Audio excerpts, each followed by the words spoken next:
Bien-aimé, merci. Tu vas rester toujours debout, tu vas prier le Seigneur. Tu vas demander au Seigneur ce matin de venir t'instruire, de venir te bénir, de venir te communiquer la vérité qui édifie, qui sauve. Tu vas demander à Dieu que tu n'es pas venu pour écouter un homme, ni tu n'es pas venu pour qu'un homme fasse ta volonté ou te fasse plaisir ou dise ce que tu as envie d'entendre, mais que le Seigneur lui-même te parle selon ce qu'il a prévu pour toi. Et que cette parole, que ça te plaise ou non, te fasse du bien en fin de compte. Parce que la parole de Dieu est toujours et doit être toujours une source de joie pour nous. Parce qu'elle vient pour nous éclairer, pour nous sauver. Prie le Seigneur, demande toutes ces grâces à Dieu au travers de sa parole.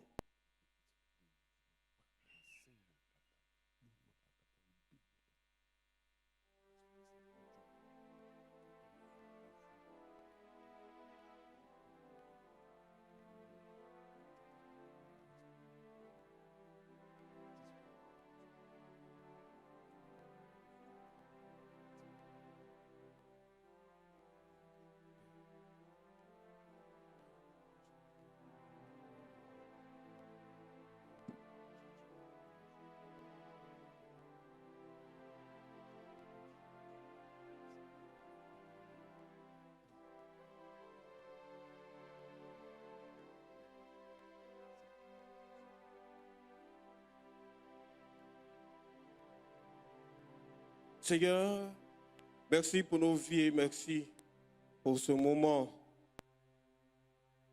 Merci pour ton amour pour nous qui sauve nécessairement l'homme qui prend égard à ta parole, qui s'attache à ta vérité. Ce matin, communique-nous ta parole de vérité, de vie, et que nous soyons ainsi transformés, que ta parole nous fasse du bien, que ta parole fasse très mal à l'ennemi, à nos adversaires, qu'elle se transforme, qu'elle soit comme une épée pour juger nos ennemis, nos adversaires, mais qu'elle soit une source de paix et une source de vie pour nous communiquer la paix et la vie. Au nom de Jésus-Christ. Amen. Veuillez vous asseoir, bien-aimés. Nous voulons, chers frères et sœurs, vous saluer dans le précieux nom de notre Seigneur Jésus-Christ. Que sa grâce et sa paix soient sur vous. Amen. Nous voulons saluer tous nos bien-aimés qui nous suivent via les canaux sociaux. Nous voulons saluer ceux qui nous suivent depuis Abidjan à l'intérieur, depuis la cité FKC, depuis le Cameroun, depuis le Maroc, depuis les États-Unis, depuis la France, depuis la Russie et partout dans le monde entier. Que le Seigneur vous visite par sa parole et qu'il vous fasse du bien au nom de Jésus-Christ. Amen. Bien-aimés dans le Seigneur, nous déroulons notre programme de l'année autour de la thématique « Gardons vaillamment ce que nous avons reçu de Christ ». Et nous sommes en train de partir fin. Et aujourd'hui, le thème que nous allons aborder s'intitule « La triade maléfique ». La triade maléfique. Qu'est-ce que c'est? Comment opère-t-elle? Comment est-elle constituée? Et puis, quand est-ce qu'elle opère cette triade maléfique? Et puis, qu'est-ce que nous, en tant que chrétiens, nous devons faire par rapport à cette réalité? Bien aimé, l'enseignement passé, nous avons vu les signes de la fin. Et comment est-ce que la fin de toutes choses est véritablement proche, la fin du monde est proche. Et cette fin-là, il y aura beaucoup d'événements qui vont l'émailler. Et parmi ces événements, la Bible déclare qu'il y aura trois entités qui vont apparaître et qui vont faire très très mal, ou bien qui vont faire du mal à l'humanité. Et ce sont ces trois entités que nous avons appelées la triade maléfique. Nous allons voir qu'est-ce que c'est et puis comment est-ce que elle va opérer, bien évidemment. Nous allons lire donc le premier texte pour nous conduire dans cet enseignement. J'aimerais préciser à toutes fins utiles que c'est un enseignement. Un enseignement dure un peu plus longtemps qu'une prédication. Merci bien. Nous allons lire Apocalypse chapitre 16, versets 8 à 15. Apocalypse chapitre 16, les versets 8 à 15. Le quatrième versa sa coupe sur le soleil, et il lui fut donné de brûler les hommes par le feu. Et les hommes furent brûlés par une grande chaleur, et ils blasphémèrent le nom du Dieu qui a l'autorité sur ces fléaux. Et ils ne se repentirent pas pour lui donner gloire. Le cinquième versa sa coupe sur le trône de la bête, et son royaume fut couvert de ténèbres, et les hommes se mordaient la langue de douleur, et ils blasphémèrent le Dieu du ciel à cause de leur douleur et de leur ulcère, et ils ne se repentirent pas de leurs œuvres. Le sixième versa sa coupe sur le grand fleuve, l'Euphrate, et son eau tarit, afin que le chemin des rois venant de l'Orient fût préparé.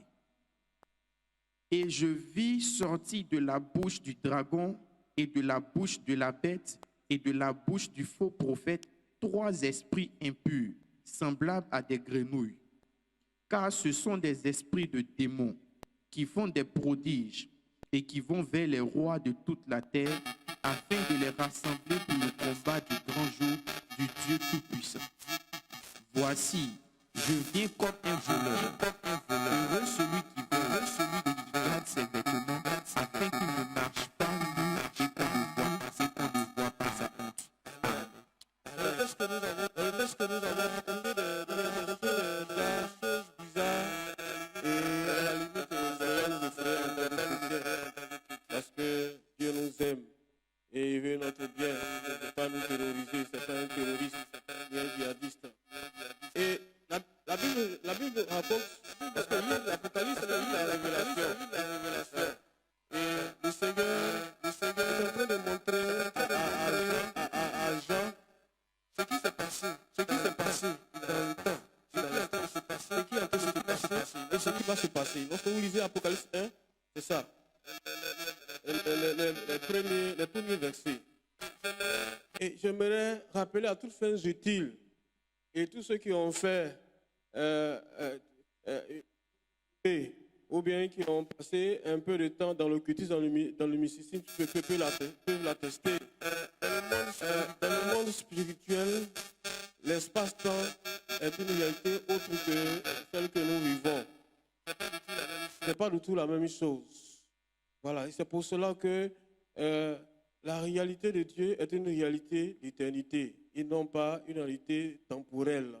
J'explique. Chez Dieu, le temps n'existe pas. Ce qui s'est passé, ce qui se passe et ce qui va se passer, c'est comme un arrêt sur image. Et c'est pour cela que le temps n'affecte pas la réalité de Dieu, le temps n'affecte pas Dieu, et le temps n'affectera pas ceux qui seront dans le royaume des cieux. Ils vivront pour toujours, ils ne vont pas vieillir. Ils seront la même chose là, jusqu'à l'éternité. Amen. Et c'est pour cela, j'ai dit Amen, et c'est pour cela que un sorcier peut être ici, et puis il peut voir son fils qu'il a fui, qui ne veut pas venir au village là. Donc ça, il est resté aux États-Unis là. Il peut le voir. Voilà, tout ce qu'il fait là, il le voit. Et c'est pour cela qu'en une fraction de seconde, il peut le trouver là-bas. Alors que normalement, il prend l'avion, c'est des heures ou bien des jours. Puisque maintenant, il faut aller en Europe, ensuite descendre. Pour ceux qui sont en Côte d'Ivoire ici, il n'y a pas les directs. Mais lui, en une fraction de seconde, il peut partir. Parce que c'est une réalité intemporelle ou atemporelle. Et le Seigneur est en train de montrer à Jean, donc, comme je le disais, ce qui s'est passé, ce qui va se passer et ce qui se passera. Ce qui est en train de se passer et ce qui se passera. D'abord, le premier texte que nous venons de lire, il est fait mention de trois êtres. La Bible dit, le premier être, il s'appelle donc le dragon, le second, la bête, et puis le troisième être, le faux prophète. C'est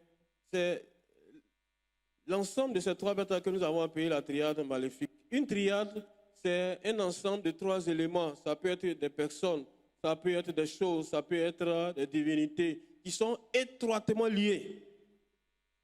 Un ensemble de trois éléments étroitement liés. Non, on ne peut pas utiliser l'expression Trinité maléfique parce que la Trinité doit être réservée, pour ce qui concerne la théologie protestante, doit être réservée à Dieu seul, Dieu le Père, Dieu le Fils et Dieu le Saint-Esprit.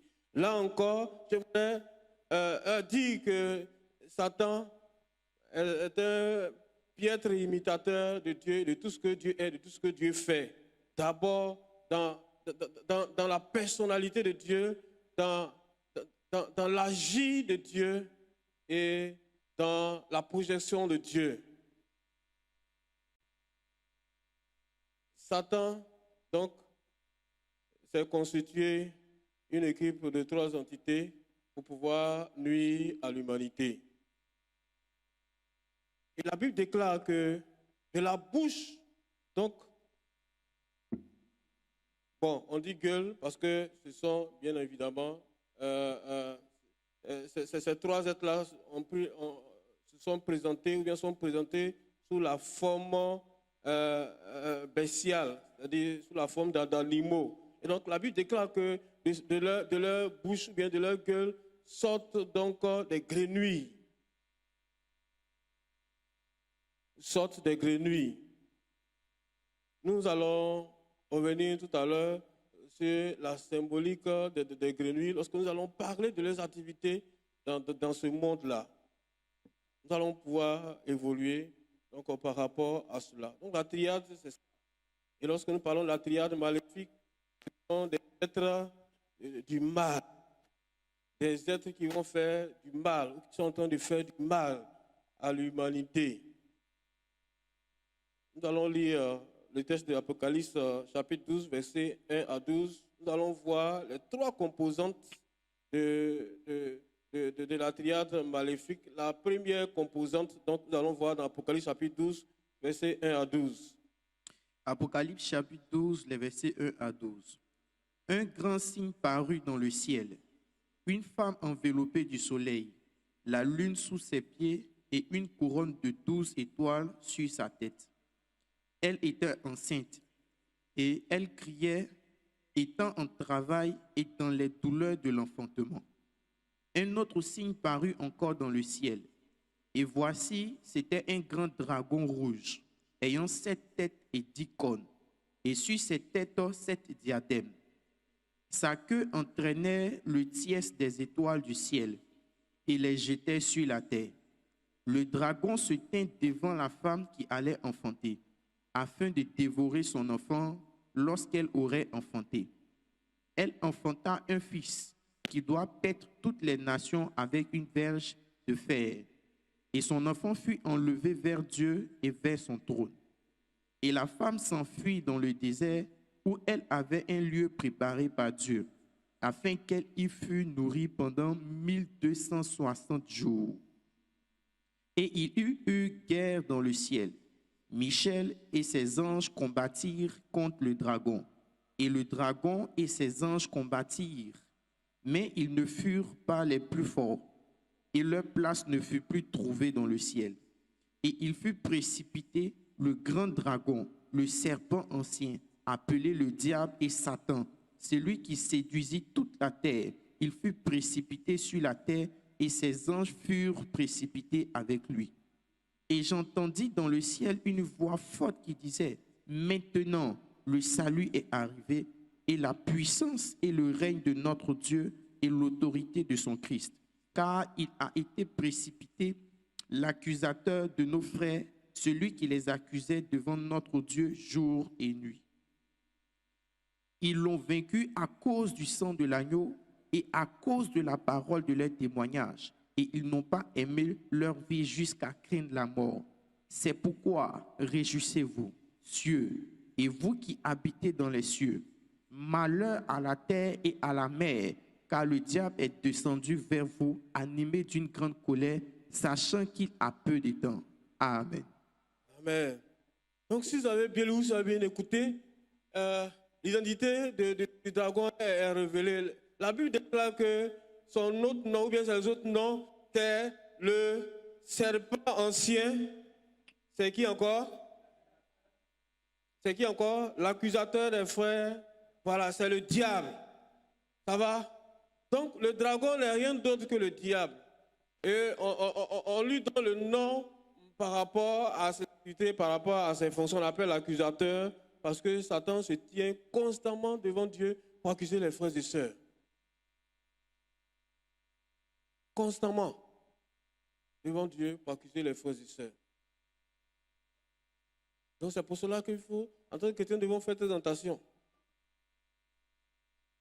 Il faut éviter de se cacher même pour faire le mal, parce que Satan te voit. Et s'il voit ça, il va faire le rapport. Enfin, si tu as vu, il va faire le rapport vite, vite. Et puis tu vas avoir des problèmes. Parce qu'il cherche une occasion pour te réclamer, pour te cribler comme le fourment.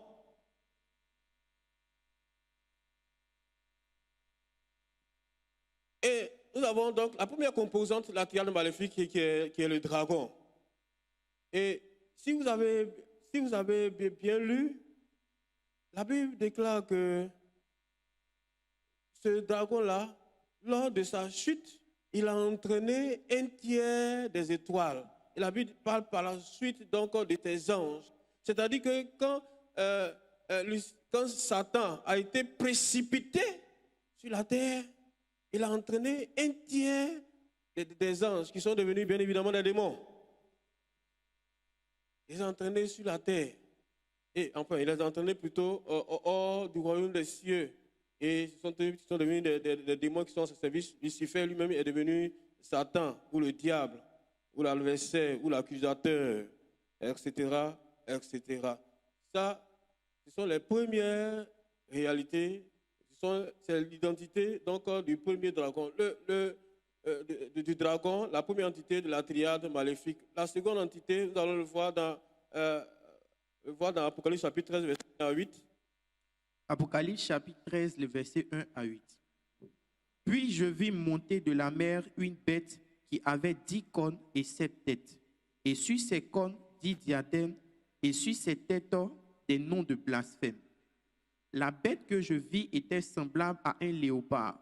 Ses pieds étaient comme ceux d'un ours, et sa gueule comme une gueule de lion.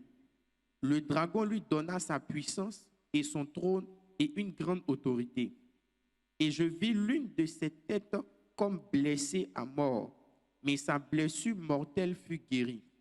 Et toute la terre était dans l'admiration derrière la bête. Et ils adorèrent le dragon parce qu'il avait donné l'autorité à la bête. Ils adorèrent la bête en disant, qui est semblable à la bête et qui peut combattre contre elle? Et il lui fut donné une bouche qui proférait des paroles arrogantes et des blasphèmes. Et il lui fut donné le pouvoir d'agir pendant 42 mois. Et elle ouvrit sa bouche pour proférer des blasphèmes contre Dieu, pour blasphémer son nom et son tabernacle et ceux qui habitent dans le ciel. Et il lui fut donné de faire la guerre aux saints et de les vaincre. Et il lui fut donné autorité sur toute tribu, tout peuple, toute langue et toute nation.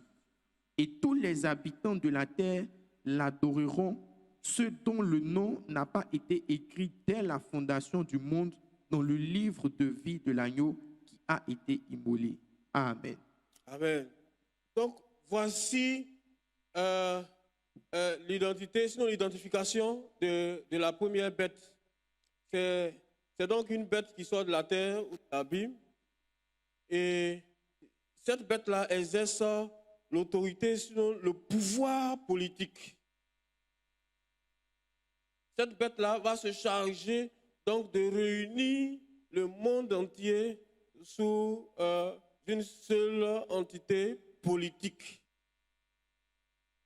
Va obliger d'une manière ou d'une autre mais de la manière la plus forte et souvent la plus sanglante, l'humanité à se soumettre donc à une seule autorité.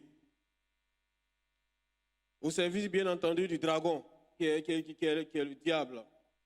Et le texte que nous avons lu dit qu'il a été donné le pouvoir, bien sûr, Satan qui a investi, qui a donné le pouvoir de vaincre, de combattre les saints et puis de les vaincre. La première fois quand j'ai lu ça, j'ai dit, mais comment et pourquoi la bête peut vaincre les saints? Les saints, ce sont bien évidemment les chrétiens, les enfants de Dieu. Comment et pourquoi? Ce verset m'a beaucoup perturbé, m'a beaucoup trouvé. La réponse que j'ai reçue du Seigneur, c'est qu'en réalité, il y a trois types de chrétiens. Disons deux, mais on va ajouter trois, puisqu'on est tous à l'église. Il y a les gens qui viennent à l'église. Voilà. Ils viennent à l'église, c'est vrai, mais ils ne sont pas convertis. C'est des païens qui sont dans l'église. Parmi ce groupe-là, il y a ceux qui viennent à l'église pour rechercher leurs propres intérêts. J'ai parlé des faux frères, des fausses sœurs. Voilà, ceux qui ont suivi l'enseignement, ils peuvent déjà catégoriser ce genre d'individus. Donc, et j'ai parlé donc des gens qui viennent à l'église pour chercher leurs intérêts, non pas leur salut, non pas la gloire de Jésus. Et puis, il y a des gens qui viennent à l'église, ce sont des agents invités du diable, des serviteurs de Satan, qui viennent à l'église pour nous fatiguer, pour créer la zizanie, le trouble dans l'assemblée de Dieu. Souvenez-vous que le Seigneur Jésus-Christ a dit dans la parabole de l'ivraie que l'agriculteur sème donc le bon grain, le blé, mais pendant son sommeil, l'ennemi vient s'aimer l'ivraie. Donc les deux sont mélangés. Le bon grain, le grain de blé, et puis le grain de l'ivraie. Donc, Satan vient s'aimer dans l'église ses enfants. Ce sont ceux qui sont toujours, qui créent des scandales dans l'église. Sinon, comment un enfant de Dieu qui craint Dieu peut créer scandale dans l'église? Comment? Ce n'est pas possible. Quelqu'un qui connaît Dieu, quelqu'un qui adore Dieu, quelqu'un qui craint Dieu, lui avec ce scandale-là, ne peut pas faire bon ménage. Donc, les deux autres groupes de chrétiens, il y a les chrétiens qui ont compris le sens de leur existence sur la terre ici et ils ont donné entièrement leur vie à Jésus. Jésus règne à 100% dans leur vie. Il n'y a pas une partie de leur vie qui appartient à Christ et puis une autre partie à eux-mêmes ou bien une autre partie à Satan. Parce qu'il y a des chrétiens qui sont chrétiens pendant les jours pairs et puis ils sont aussi pendant les jours impairs. Les uns qui viennent à l'église les dimanches et puis les autres jours ils vont ailleurs. Vous connaissez ou bien vous imaginez. Puis il y a des gens qui font tout pour suivre le Seigneur, malgré tout, pour obéir à la parole de Dieu. Font tout pour s'éloigner du mal et du péché, de l'abomination. Il y a des qui font tout pour ne pas s'acoquiner avec les dépravations qui se passent dans le monde, qui non seulement ne caressent pas cela, mais qui les dénoncent et qui prennent leur distance par rapport à ça. Ceux-là, la Bible déclare qu'ils ne sont pas concernés par la défaite de ces saints-là. Ceux que la bête va fatiguer et même va tuer, ce sont ceux qui vont plaisanter avec leur vie, avec leur foi, avec leur salut. Ceux qui pensent que, comme Jésus est mort, qu'il a versé son sang, il faut pécher pour utiliser au maximum, pour utiliser au maximum le sang de Christ.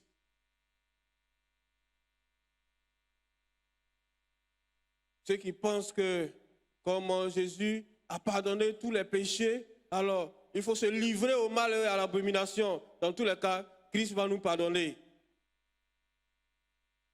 Il y a des gens comme ça. Malheureusement, il y a des chrétiens comme ça qui pensent comme ça. Ils seront surpris. Ils seront surpris. Donc, les premiers chrétiens, les vrais chrétiens, ils seront enlevés. Nous allons voir cela dans les prochains enseignements. Ils seront enlevés. Ceux que la bête va croiser, ils sont les chrétiens façon là. Nous, on sera déjà partis. Il faut dire, nous, on sera déjà partis. Voilà, les autres, là, ils vont rester. Et puis, la bête va les gérer.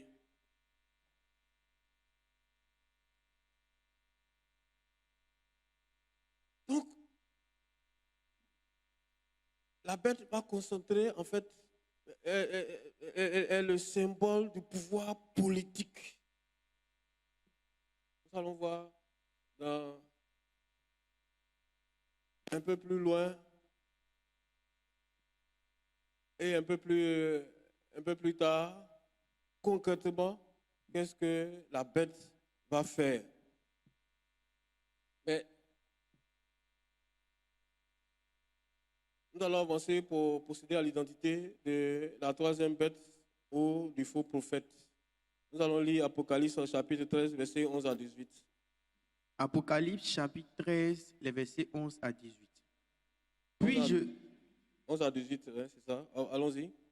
Puis je vis monter de la terre une autre bête qui avait 2 cornes semblables à celles d'un agneau et qui parlait comme un dragon. Elle exerçait toute l'autorité de la première bête en sa présence. Et elle faisait que la terre et ses habitants adoraient la bête, la première bête, dont la blessure mortelle avait été guérie. Elle opérait de grands prodiges, même jusqu'à faire descendre du feu du ciel sur la terre, à la vue des hommes. Et elle séduisait les habitants de la terre par les prodiges qui lui étaient donnés d'opérer en présence de la bête, disant aux habitants de la terre de faire une image à la bête qui avait la blessure de l'épée et qui vivait. Et il lui fut donné d'animer l'image de la bête, afin que l'image de la bête parlât, et qu'elle fit que tous ceux qui n'adoreraient pas l'image de la bête fussent tués.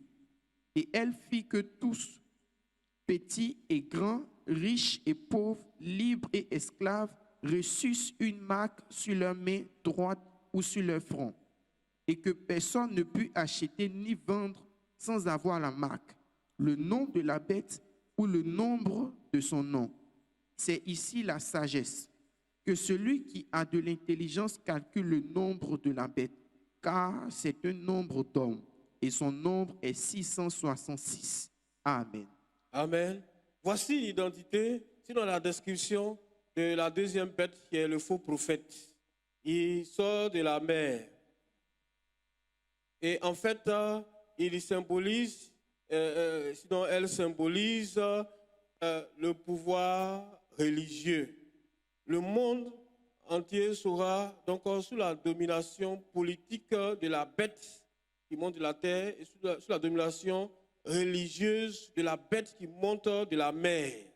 Et c'est celui-là même qui va chercher à unifier toutes les religions du monde, à faire asseoir donc un cadre œcuménique pour que effectivement tout le monde puisse accepter qu'il y ait une seule foi, etc., etc. Nous allons venir en détail sur les œuvres du faux prophète lorsque nous allons donner les derniers enseignements et voir concrètement qu'est-ce que le faux prophète est en train de préparer maintenant dans ce monde. Des choses que nous voyons, peut-être nous ne prêtons pas attention et que nous connaissons si nous suivons bien l'actualité. La Bible déclare que dans le texte d'Apocalypse 16, que nous avons lu, 8 à 15, que de ces 3 êtres-là sortent la grenouille. Bien aimé, la grenouille, elle symbolise d'abord la séduction. Vous savez vous-même que la grenouille capture sa proie par sa langue, n'est-ce pas? C'est pas comme ça? La grenouille a une longue langue, comme le caméléon d'ailleurs, et puis c'est par sa langue que la grenouille prend sa proie, bien capture sa proie. Donc, c'est déjà la symbolique de la séduction par la parole ou bien par des discours trompeurs. En matière politique, d'abord, les gens vont venir vous tromper l'humanité. Et puis en matière religieuse, ils vont venir tromper aussi les hommes par des signes, des prodiges, etc., etc. Parce que tout se fait, bien évidemment, le faux prophète, il va agir par l'habilité de la parole. Parce que quand il va venir faire les révélations sur les gens. C'est par la parole. Voilà, par la parole.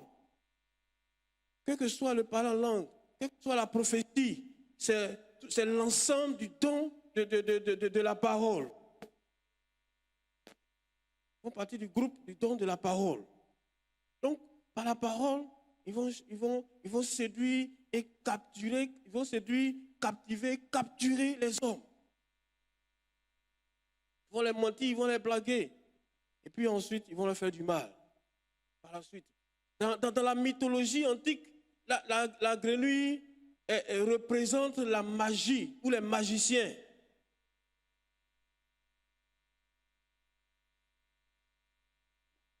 La grenouille représente la magie, le magicien. Et puis, la grenouille aussi représente la force, l'autorité. Elle symbolise la puissance, le règne, le pouvoir et la violence et l'autorité ou l'autoritarisme, la tyrannie même. C'est pour cela que dans l'Ancien Testament, dans la Torah, la grenouille, on l'appelle grenouille Kohash. Et Kohash signifie bien évidemment la grenouille, mais c'est aussi l'expression, un terme qui signifie autorité, pouvoir, force, domination. Et c'est ce que ces trois êtres-là vont exercer sur la terre. Si vous avez bien fait attention aux différentes lectures que nous avons eu à faire. Et même si dans le Nouveau Testament, dans le livre de l'Apocalypse, verset 16 que nous avons lu, le terme grec emploie l'expression de batrakoi, que le français a appelé, sinon a traduit par batracien, mais ça signifie surtout l'autorité et la force, le pouvoir.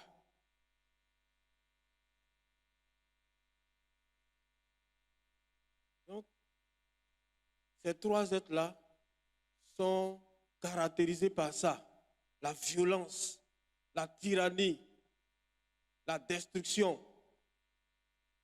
Et c'est ce qu'ils vont faire sur la terre, c'est ce qu'ils sont en train de s'apprêter à faire sur la terre, c'est ce qu'ils vont faire bientôt sur la terre. Nous allons, là on va nous attaquer sur le dragon, qui est le serpent, parce qu'il va intervenir en dernier lieu, nous allons le voir dans le dernier enseignement. Nous allons mettre l'accent sur les deux bêtes, c'est-à-dire la première bête et puis le faux prophète. Lorsque nous avons lu Apocalypse chapitre 1, verset 12, nous avons vu que la première bête, c'est le dragon qui lui a donné le pouvoir, l'autorité. Et tout le pouvoir, toute l'autorité, il va concentrer, j'ai dit que c'est le représentant du pouvoir politique, du pouvoir totalitaire. Il va concentrer donc les trois types de pouvoir. Tout ça, le pouvoir législatif, le pouvoir exécutif et puis le pouvoir judiciaire. Il va s'asseoir donc sur un gouvernement mondial. À tout le monde, parlons de la mondialisation.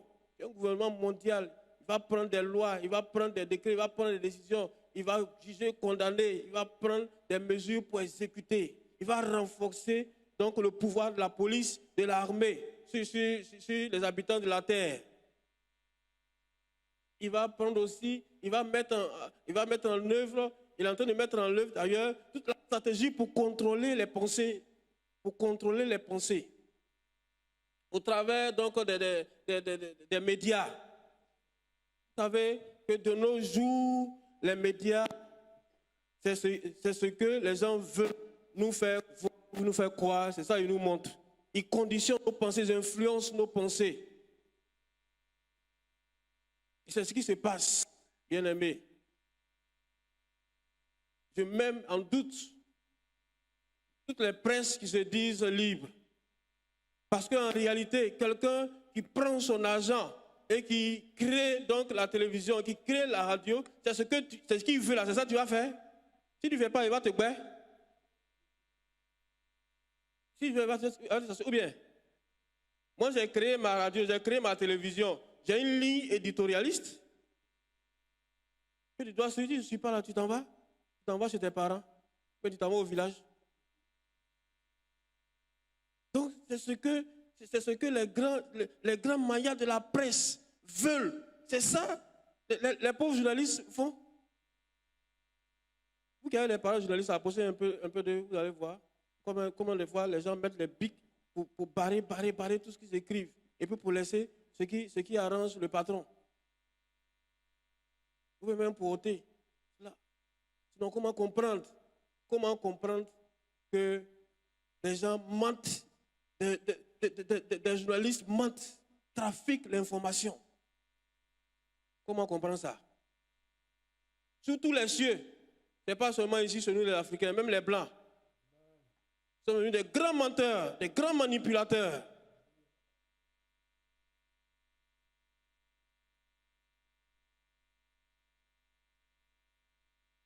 Donc ils vont procéder aussi par la séduction sociale. Nous faire abandonner peu à peu ce qui fait notre identité chrétienne pour suivre le monde. Non, c'est la tendance. Non, c'est pas grave. Non, c'est bon. Non, c'est bien. Et ainsi de suite. Et petit à petit, on tolère certaines choses. On tolère certaines déviations. On tolère certaines pratiques. On tolère certaines perversités.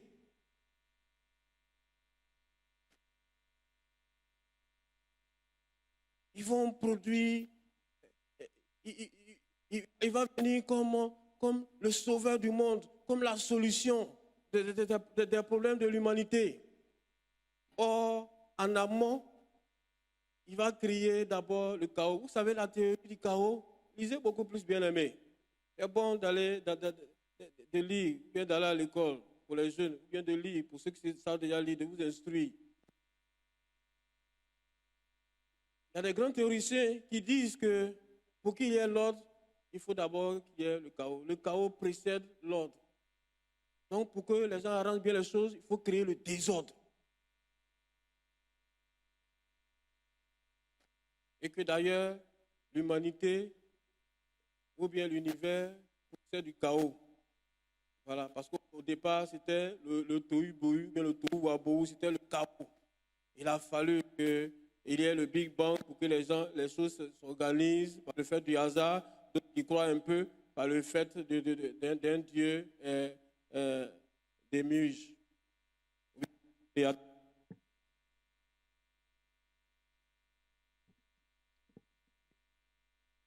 Si vous suivez bien l'actualité du monde, comme je l'ai dit le mois passé, il ne se passe pas un jour sans qu'on nous annonce véritablement les catastrophes, des guerres, des fléaux, etc., des inondations,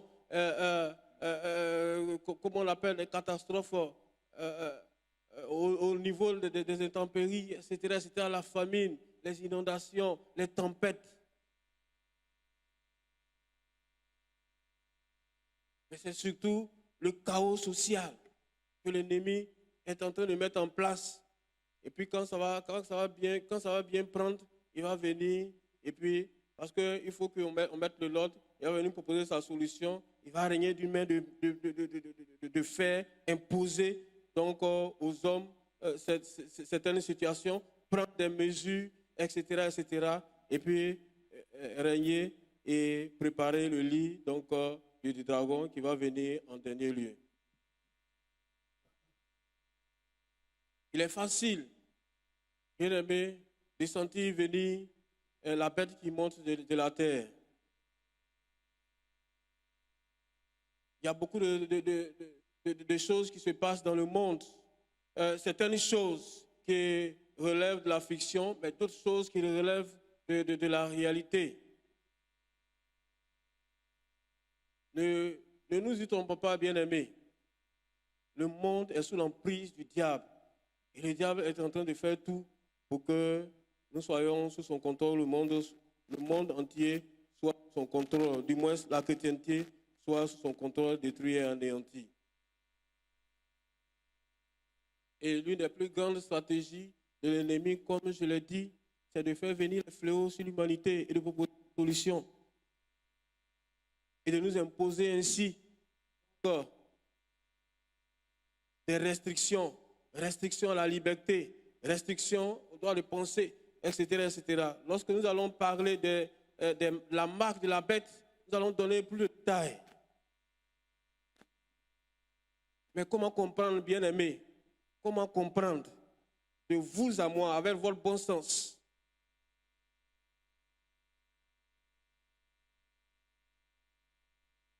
Je prends un exemple très, très banal. Le tabac tue dans le monde des millions de personnes chaque année. Allez sur Internet et puis cliquez là-dessus, vous allez voir le nombre exact. Et depuis là, les gens ne prennent aucune disposition pour lutter contre le tabac, pour détruire toutes les usines de tabac, pour empêcher du feu dans toutes les positions de tabac. Mais une petite maladie qui est sortie quelque part, qui a tué déjà 1000 personnes, déjà, on veut nous imposer des choses. La Covid a fait combien de millions de personnes?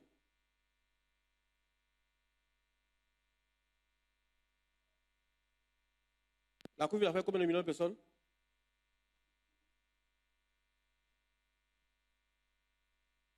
Et puis on ne peut même plus respirer, on ne peut même plus bouger quelque part, on ne peut même plus aller quelque part, on ne peut même plus travailler quelque part. Et le tabac est en train de tuer des millions de personnes. On ne fait rien, au contraire. Les usines de tabac prospèrent.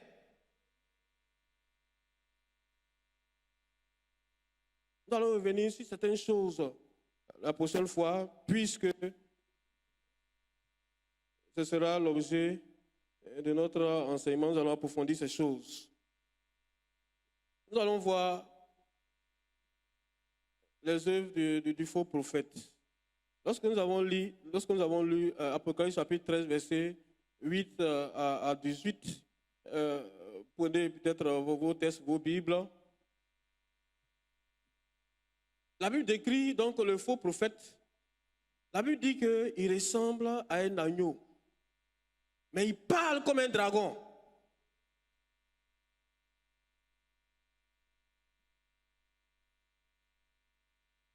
Ça va? Vous n'avez pas lu ça? Il faut nous lire le verset 11, s'il te plaît.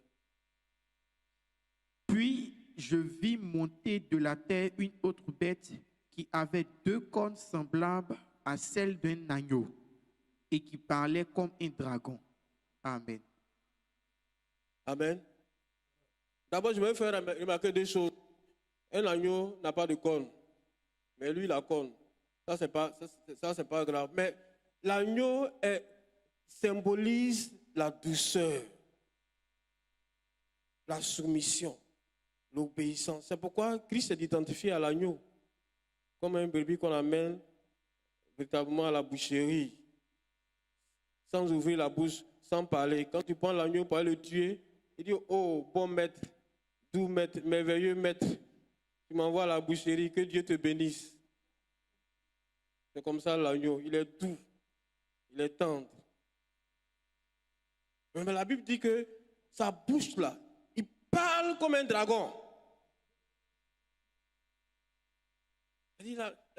D'abord, il est caractérisé par l'agneau, c'est-à-dire il est doux, il est calme, il est bon pour séduire l'humanité, pour séduire la chrétienté. Ce sont quand il va venir, il va donner l'apparence d'un sauveur. Il va donner l'apparence de quelqu'un qui est bien, qui est bon. Il a dit les choses intéressantes. Oh, vraiment, c'est lui notre sauveur. Mais il va ouvrir la bouche pour parler contre Dieu, contre les saints. Parce qu'il parle comme un dragon, il va insulter la sainteté du Seigneur. Il est la complicité de la bête et du dragon. J'ai dit que le faux prophète va rassembler toutes les religions sous sa coupole, et puis il y aura donc une religion unique. Il va imposer ça. Celui qui ne veut pas de ça, il va subir donc le courroux de la bête. Il va pousser les habitants à adorer la bête. Il va pousser les habitants à adorer la bête. C'est-à-dire, il va prophétiser pour dire que le président mondial, c'est lui qui est bon. Ainsi parle le Seigneur. Suivez-le. C'est lui qui est bon. C'est lui qui va venir nous sauver. C'est lui qui a envoyé la paix sur la terre. C'est lui qui a envoyé la prospérité sur la terre.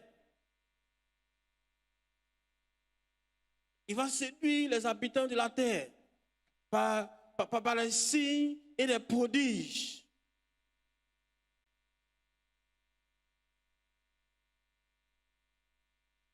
Il va faire en sorte que le feu descende du ciel. Bien-aimé, j'ai lu toute la Bible. C'est la première fois on dit que l'ennemi va faire descendre le feu du ciel. Sinon, jusque-là, c'est Dieu qui a fait toujours faire descendre le feu sur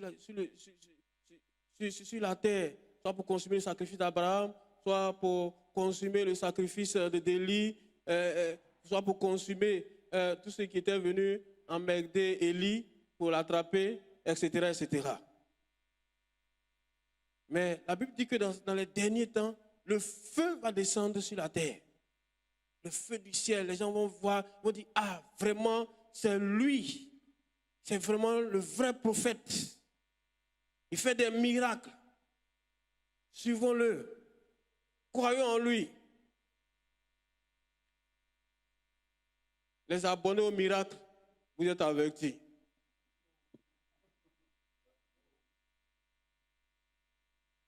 Il va faire d'autres prodiges, etc., etc.